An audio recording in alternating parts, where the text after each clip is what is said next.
Hey everyone, I thought it'd be fun to share what we went through creating all these face shields. It all started, of course, with the 3D printing, but it's not as magical as you might think. Each of these frame pieces took about an hour and a half to print, and then the top caps another hour.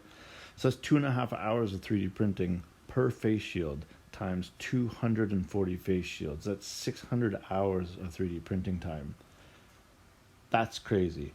We did that all in about 14 days, which means it was 43 hours of printing every single day, split between the 8 to 10 of us.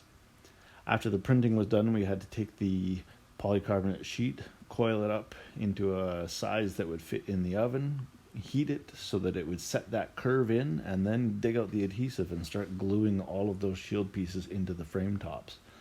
Once the adhesive was cured, we snapped on the top caps, packed them up in the boxes, and got them out to the people that need them to stay safe. So thanks to the guys that were helping with all the printing. Thanks to the people that donated to our cause. Hopefully we never need these.